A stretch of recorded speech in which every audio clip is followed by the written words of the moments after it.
देखिए, एक बात बताऊँ मैं आपको, ये इस पुरानी पार्टी के धुराने प्रेसिडेंट साहब को, जो है वो अपनी ही नॉन परफॉर्मिंग पार्टी के नॉन प्रोडक्टिव पप्पू साहब को सबसे पहले रिटायर करना होगा। क्योंकि इनकी नॉन परफॉर्मिंग पार्टी के नॉन प्रोडक्टिव पप्पू साहब ही इनकी पार्टी की सबसे बड़ी समस्या है। तो इससे पहले अगर उसका विश्लेषण करेंगे, अध्ययन करेंगे तो उनको पता लग जाएगा। देखिए, जो भी भारत के का दुश्मन है, भारत के खिलाफ जिसने गुनाह किया है, अपराध किया है, उसके उसको भारत के कानून के तहत कार्रवाई होनी होगी।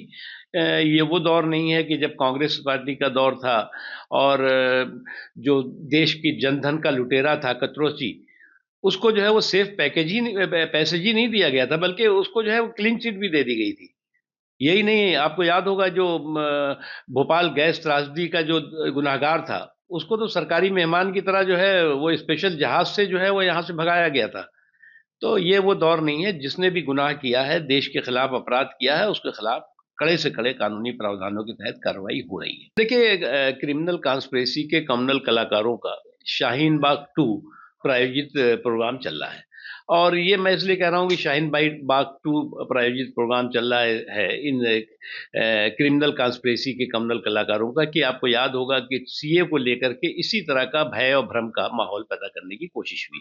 और इस भय और भ्रम के भौकाल और भंवर जाल में सीधे साधे लोगों को फंसा करके और ये दिखाने की कोशिश हुई कि अगर सीए आ गया तो तुम्हारी नागरिकता खत्म हो जाएगी। अब सीए भी आ गया है, नागरिकता भी सबकी बची हुई है। और ठीक उसी का की पुनरावृत्ति और उसी को दोहराए जाने की कोशिश हो रही है। कुछ लोगों को लगता है कि हर सांप्रदायिक फसाद में उनका सियासी मफाद रहता है और इसलिए इस सांप्रदायिक फसाद के जरिए सियासी मफाद की खुदाई करने में लग जाते हैं।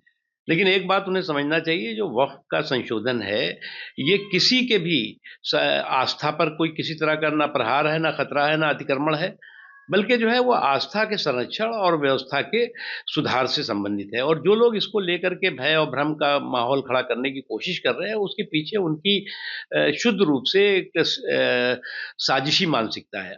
और मुसलमानों का फिर से एक बार सांप्रदायिक शोषण करके उनके जो है वोटों का ब्लैकमेल करने में लगे हुए हैं।